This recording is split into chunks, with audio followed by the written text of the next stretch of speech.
మీ జీఐఈటీ ఇప్పుడు జీజేయుగా మారింది. 2000కు పైగా ప్లేస్మెంట్స్, ఐపీఎం, కేపీఎంజీ వంటి సంస్థలతో ఇంటిగ్రేటెడ్ కోర్సులు. యూపీఎస్సీ కోచింగ్, అడ్మిషన్లు ఓపెన్. క్రికెట్ ప్రపంచంలో భారత్ పాకిస్తాన్ మ్యాచ్ అంటేనే ఎప్పుడు ఉత్కంఠే.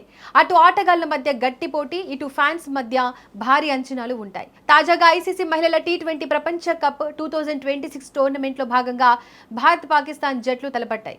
ఎడ్జ్ బాస్టన్ వేదికగా జరిగిన ఈ హై వోల్టేజ్ పోరులో హర్మన్ ప్రీత్ కౌర్ సేన అద్భుతమైన ప్రదర్శన చేసింది.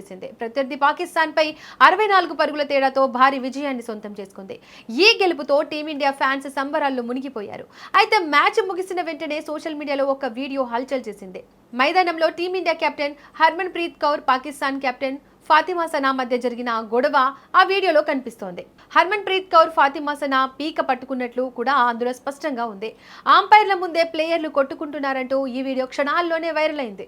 ఇరు జట్ల కెప్టెన్ల మధ్య ఘర్షణ జరిగిందని, దీనివల్ల మ్యాచ్ ఆగిపోయిందని నెటిజన్లు రకరకాలుగా కామెంట్స్ చేయడం మొదలుపెట్టారు. ఈ వీడియోను చూసి అసలు మైదానంలో ఏం జరిగిందా అని క్రీడాభిమానులు ఆందోళన చెందారు.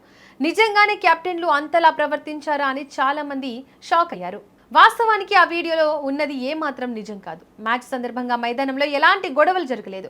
ఆటగాళ్ల మధ్య గొడవ జరిగినట్లు చూపించే ఆ వీడియో పూర్తిగా ఏఐ టెక్నాలజీతో సృష్టించింది. కృత్రిమ మేధస్సు సహాయంతో ఎవరో దుండగులు ఈ ఫేక్ వీడియోను క్రియేట్ చేసి సోషల్ మీడియాలో వదిలారు.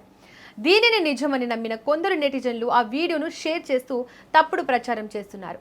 ఇలాంటి వీడియోలు క్రీడా స్ఫూర్తిని దెబ్బతీసేలా ఉన్నాయని మేధావులు మండిపడుతున్నారు. అంతేకాకుండా పాకిస్తాన్లో కొందరు ఫ్యాన్స్ టీవీలు పగలగొట్టినట్లు కూడా వార్తలు వస్తున్నాయి. ఇండియా గెలిచినందుకు అక్కడి అభిమానులు ఆవేశంతో ఇలా చేస్తున్నారని తెలుస్తోంది. ఏది ఏమైనా టెక్నాలజీని ఉపయోగించి ఇలాంటి ఫేక్ కంటెంట్ సృష్టించడం ఇప్పుడు పెద్ద సమస్యగా మారింది. మ్యాచ్ను ఆపేశారని, కెప్టెన్లు తన్నుకున్నారని వచ్చే వార్తలను ఎవరూ నమ్మకూడదు.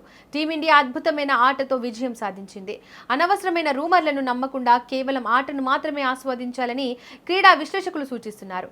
మైదానంలో ఆటగాళ్ల మధ్య ఎలాంటి ఘర్షణలు జరగలేదు.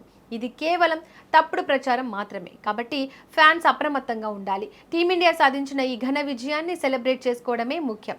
ఏఐ ద్వారా వచ్చే ఇలాంటి ఫేక్ వీడియోలను ఎంకరేజ్ చేయకుండా ఉండడమే అందరికీ మంచిది.